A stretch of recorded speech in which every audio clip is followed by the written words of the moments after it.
शिवरात्रि के मौके पर पेश आए बड़ी चोरी के मामले को बेगमपेट पुलिस ने कामयाबी के साथ हल कर लिया। पुलिस ने 2 मुलजिमान को गिरफ्तार करके उनके कब्जे से 23.5 तोले सोने के जेवरात, 65,000 रुपये की नगदी रकम और 2 मोबाइल फोन बरामद कर लिए।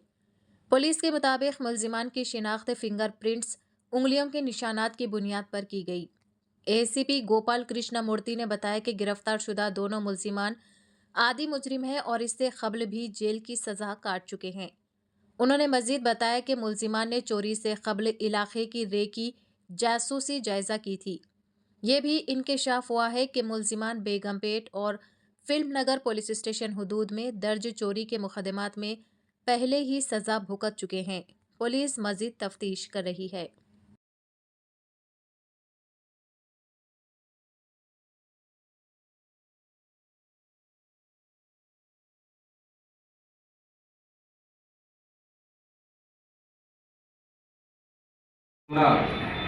దాదాపు 40 తులాల బంగారం, అదేవిధంగా క్యాష్, వాచ్లు ఇవన్నీ కూడా దొంగతనమైనట్లు గుర్తించి వెంటనే బేగంపేట పోలీస్ స్టేషన్లో కంప్లైంట్ చేయడం జరిగింది. వెంటనే మా ఇన్స్పెక్టర్ సైదులు, అదేవిధంగా డిఎస్ఐ సచ్చిదానందం, ఎస్ఐ, సెక్టర్ ఎస్ఐలు, మన శవన్ వీళ్ళంతా కలిసి సీన్ ఆఫ్ అఫెన్స్ కూడా పోవడం జరిగింది.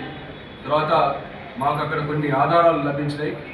దాన్ని బేస్ చేసుకొని ఈరోజు మార్నింగ్ ఈ యొక్క మన రేతిపల్లి బస్టాండ్ సికింద్రాబాద్లో బిఆర్సి ప్రదీప్ అనే ఇతను శ్రీకాకుళం జిల్లా ఇతను గత నవంబర్ నెలలో ఇక్కడ బేగంపేట పోలీస్ స్టేషన్ నుంచి 3 ల్యాప్టాప్ దొంగతనం కేసుల్లో ఇతన్ని అరెస్ట్ చేయడం జరిగింది.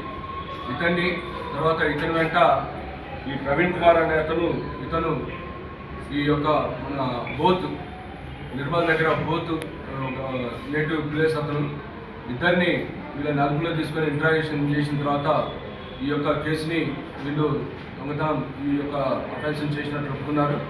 అయితే దీంట్లో ఈ యొక్క మన ప్రదీప్ అనే అతనుకి మొత్తం ఈ ప్రవీణ్ కుమార్ అనే ఇంకొక నేరస్తుడు ఇతను మొత్తం అభ్యర్థించి తర్వాత అతని ప్రకారమే ఈ యొక్క ప్రదీప్ కుమారు దీన్ని ఎగ్జిక్యూట్ చేయడం జరిగింది. వీరి వద్ద నుంచి ఇప్పుడు దాదాపు 26 తులాస్ వరకు గోల్డ్, అదేవిధంగా కొంత ఈ క్యాష్ 65,000 క్యాష్, 2 మొబైల్ ఫోన్లు స్వాధీనం చేసుకోవడం జరిగింది. ఇద్దరు కూడా పాత నేరస్తులే. ఈ ప్రదీప్ ఇక్కడ బేగంపేట పోలీస్ స్టేషన్లో 3 ల్యాప్టాప్ దొంగతనంలో ఇతను అరెస్ట్ అయ్యి చెంచల్గూడ జైల్లో ఉండటం జరిగింది. అదేవిధంగా ప్రవీణ్ కుమార్ డిసెంబర్ నెలలో ఫిల్మ్నగర్ పోలీస్ స్టేషన్లో ఒక రిటైర్డ్ ఐఏఎస్ ఆఫీసర్ వాళ్ళ బంధువు ఇంట్లో కూడా దొంగతనం చేసి దాదాపు 30 తులాల బంగారం దొంగతనం చేసినలో అతను కూడా నేరస్తుడు.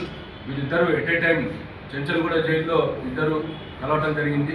అప్పటి నుంచి కూడా బయటకు వచ్చినప్పుడు కూడా వీళ్ళు టచ్లో ఉండటం జరిగింది. అయితే వీరిని మనం ఇంటరాక్ట్ చేసినప్పుడు కొన్ని ఇంట్రెస్టింగ్ ఫ్యాక్ట్స్ అనేది తెలవడం జరిగింది. వీళ్ళు